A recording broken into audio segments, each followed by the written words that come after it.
वहीं सनातन पर लड़ाई दक्षिण से शुरू हुई और उत्तर तक फैल गई। दक्षिण की पार्टियां सनातन पर हमले कर रही हैं, उत्तर की पार्टियां सनातन पर जवाब देने से हिचक रही हैं।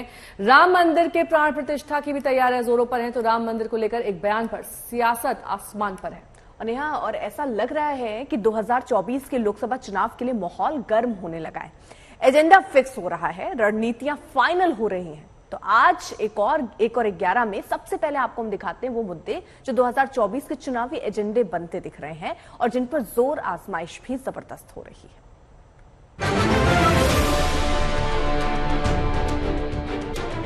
உறுப்பினர் மருத்துவர் சகோதரர் எழிலன் அவர்களே, संघத்துடைய தலைவர் அண்ணன் மதுக்கூர் ராமலிங்கம் அவர்களே, आपका गठबंधन का एजेंडा तय हो गया ना कि सनातन का विरोध करना है। उत्तर और दक्षिण के बीच कोई दरार न पैदा किया जाए। कौन मिटाना चाहता है सनातन धर्म को? तमिलनाडु के सीएम के बेटे कहते हैं सनातन का उन्मूलन जरूरी है। तमिलनाडु सरकार के मंत्री कहते हैं सनातन को खत्म करने के लिए इंडिया गठबंधन बना। डीएमके के एक सांसद कहते हैं हिंदू धर्म देश और दुनिया के लिए खतरा है। केंद्रीय मंत्री का जवाब होता है सनातन का विरोध करेंगे तो जुबान काट लेंगे। महाराष्ट्र से आवाज आती है राम मंदिर के उद्घाटन से पहले गोधरा जैसे हमले हो सकते हैं। उत्तर प्रदेश के अयोध्या में राम मंदिर के उद्घाटन की तैयारियां जोरों पर हैं। उत्तर प्रदेश के काशी और मथुरा में मंदिर मस्जिद की कानूनी लड़ाई भी जबरदस्त तेजी पर है। दिल्ली में केंद्र सरकार वन नेशन वन इलेक्शन के मुद्दे पर कमेटी का गठन करती है। दिल्ली के राजनीतिक गलियारों में यूनिफॉर्म सिविल कोड पर बात आगे बढ़ाने की चर्चा भी जोर पकड़ती है। पीएम मोदी अपने राजनीतिक कार्यक्रमों में लगातार बताते दिखते हैं कि आखिरकार समान नागरिक संहिता जरूरी क्यों है। यूनिफॉर्म सिविल कोड के नाम पर ऐसे लोगों को भड़काने का काम हो रहा है।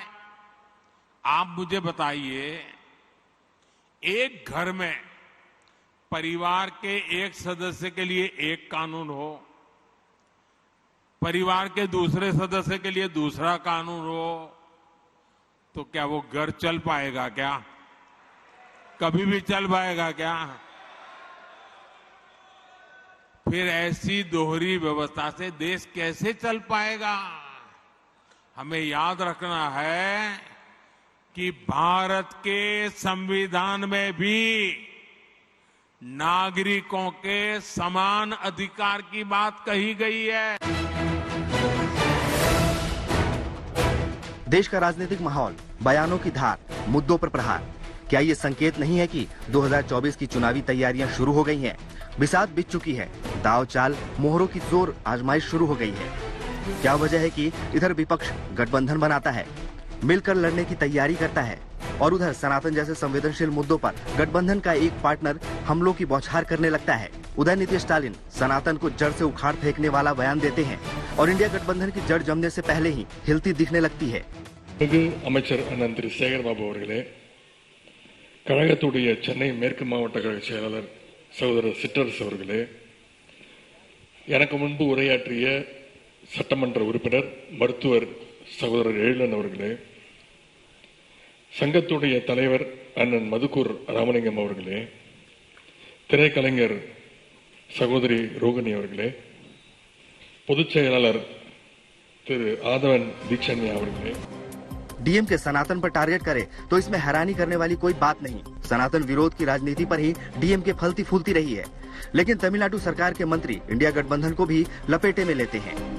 இந்தியா என்பது ஒரு சனாதன கொள்கைக்கு எதிர்ப்பாக உருவாக்கப்பட்டிருக்கிற கூட்டணிதான் இந்தியா. எங்களுக்குள் கருத்து வேறுபாடுகள் இருக்கலாம், ஆனால் இந்த சனாதனத்தை எதிர்க்க வேண்டும் என்பதிலே யாருக்கும் எந்த வேறுபட்ட கருத்தும் இல்லை. இதிலே இருப்பவர்கள் எல்லாம் சமத்துவத்தை உருவாக்க வேண்டும்। तो डीएम की अपना फायदा देखते हुए सनातन को छलनी करने लगता है और उसके हमले से विपक्ष का गठबंधन छलनी हो रहा है और सनातन का सवाल तेजी से 2024 की चुनावी मुद्दों की लिस्ट में दर्ज होता जा रहा है। डीएमके की जुबान चल रही है, विपक्ष का गठबंधन परेशान हो रहा है।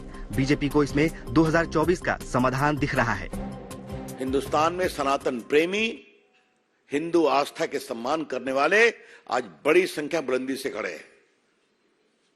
कुछ आप जवाब देंगे कि खामोश रहेंगे?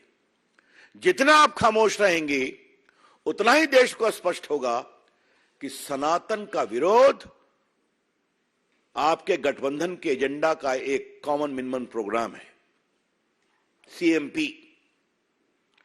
इसलिए क्या नीतीश कुमार, क्या लालू प्रसाद, क्या सोनिया जी, क्या खड़गे जी, क्या प्रियंका जी और राहुल गांधी तो बहुत ज्ञानी है, तो उनके बारे में मैं क्या कहूं।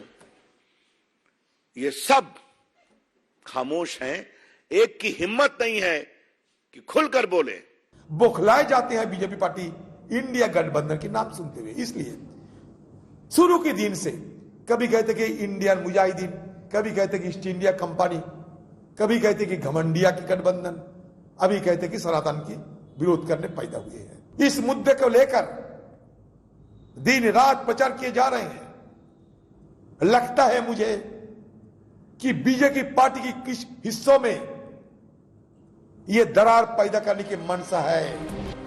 पुरानी कहावत है, जो मरीज को भाए वही वैद्य फरमाए। बीजेपी के लिए सनातन से माकूल मैदान और क्या हो सकता है। डीएमके को भी सनातन विरोध से शुद्ध लाभ है, लेकिन कांग्रेस और इंडिया गठबंधन के बाकी दल जैसे जैसे सनातन पर संग्राम तेज हो रहा है, इसके लिए 2024 का बैलेंस शीट ओपन होने से पहले ही बिगड़ता दिख रहा है।